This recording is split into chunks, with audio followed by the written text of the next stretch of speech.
Hello friends, आप सभी का आपके अपने यूट्यूब चैनल कालचक्र इतिहास की यात्रा में मैं विक्रम सिंह स्वागत करता हूं।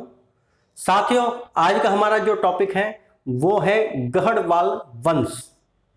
टॉपिक छोटा ही है, लेकिन इसकी ऐतिहासिकता के बारे में हम बात करें तो जो गुर्जर प्रतिहार वंश था, जिसका लगभग 3 शताब्दियों तक पश्चिमी और उत्तर पश्चिमी भारत और भारत के मध्य हिस्सों पर अधिकार था, कन्नौज जिनकी राजधानी हुआ करती थी, उनके जो बुरे दिन हैं वो 10वीं शताब्दी के अंत आते आते आ गए और अंततोगत्वा इस साम्राज्य का अंत हो जाता है।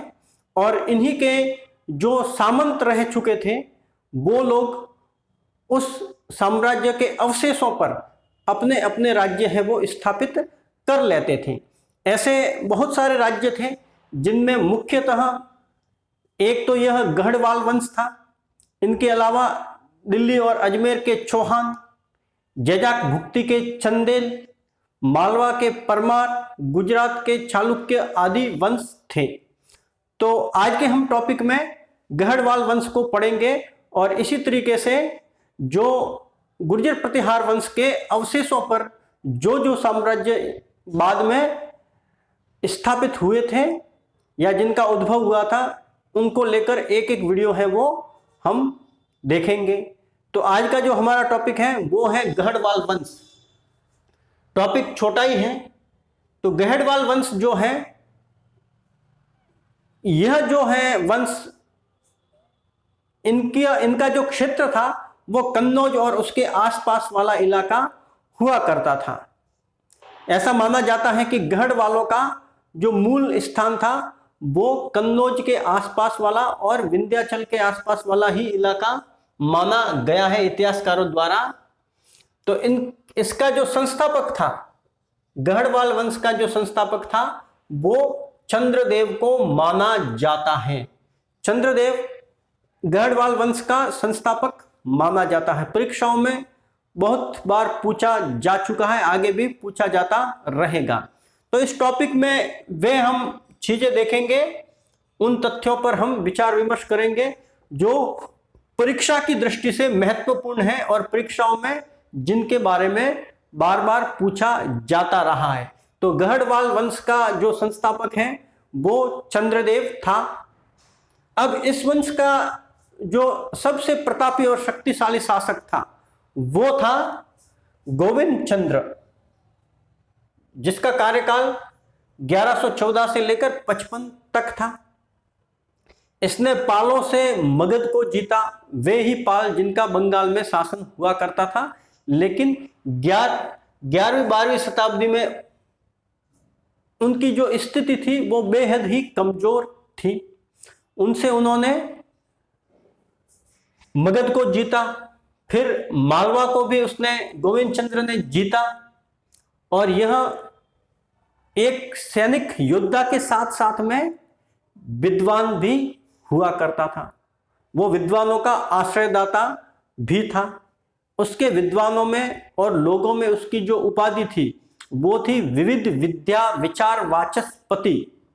विविध विद्या विचार वाचस्पति अर्थात विभिन्न या विविध विद्याओं पर जो विचार करने वाला, उस पर अपना मत रखने वाला और उसकी जानकारी रखने वाला, यह इसका शाब्दिक अर्थ होता है।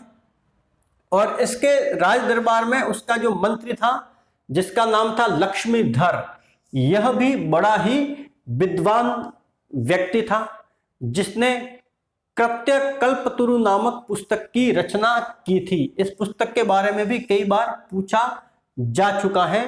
कृत्य कल्पतरु, यह जो विद्वान था लक्ष्मीधर, जो उसका मंत्री था गोविंद चंद्र का, उसने इस पुस्तक की रचना की थी, जिससे तत्कालीन समाज, धर्म और राजनीति पर प्रकाश पड़ता है। फिर इस वंश का जो अंतिम शासक और जो भारतीय आख्यानों में, लोक साहित्य में जो प्रसिद्ध रहा है, उस शासक की बात करते हैं जिसका नाम था जयचंद्र। भारत में जब भी देशद्रोह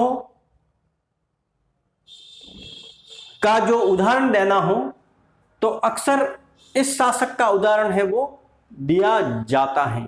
जब भी कोई अपने देश के साथ में गद्दारी करता है, अपने धर्म के साथ में गद्दारी करता है, तो उसको इस शासक के नाम की संज्ञा है वो दी जाती है, उसको जयचंद कहा जाता है। जो जयचंद शब्द हमें बार बार सुनाई देता है वो इसी शासक को लेकर कहा जाता है, जिसका नाम था जयचंद्र। इसका जो कार्यकाल था वो 1170 से 1194 माना जाता है। यह पृथ्वीराज चौहान था। पृथ्वीराज चौहान तृतीय जो था उससे शत्रुता के कारण इतिहास में अपना एक महत्वपूर्ण स्थान है वो रखता है। कहते हैं कि इसकी जो पुत्री थी जिसका नाम संयोगिता था, जिसका नाम संयोगिता था, इस संयोगिता के स्वयंवर में संयोगिता को पृथ्वीराज चौहान अपहृत कर लेता है और उसे अपनी रानी बनाता है। इसी कारण पृथ्वीराज चौहान और जयचंद्र के बीच में शत्रुता है वो बढ़ जाती है। हालांकि समस्त राजपूत जो कुल थे उनमें अक्सर यह देखा गया था कि उनमें आपस में फूट थी, आपस में शत्रुता का जो है व्यवहार किया जाता था। उनमें मित्रता के जो उदाहरण है वो बहुत कम ही हमें देखने को मिलते हैं। और अगर इनके सीमाओं की बात करें तो जो गहड़वाल वंश था उनके राज्य की सीमा चौहानों के राज्य से मिलती थी, तो यह भी उनकी एक शत्रुता का कारण था। तो कुल मिलाकर जयचंद्र और पृथ्वीराज चौहान की जो है दुश्मनी थी और कहते हैं कि जयचंद्र ने मोहम्मद गोरी को पृथ्वीराज चौहान के विरुद्ध सहायता भी दी और उसे आमंत्रित भी किया। हालांकि बहुत सारे जो इतिहासकार हैं वो इस बात को नहीं मानते हैं कि जयचंद्र ने मोहम्मद गोरी को आमंत्रित किया था, क्योंकि तराइन के दूसरे युद्ध जिसमें पृथ्वीराज चौहान की हार हो जाती है उसके 2 वर्ष बाद में ही मोहम्मद गोरी है वो चंदावर के युद्ध में जयचंद्र को पराजित करता है और मार डालता है।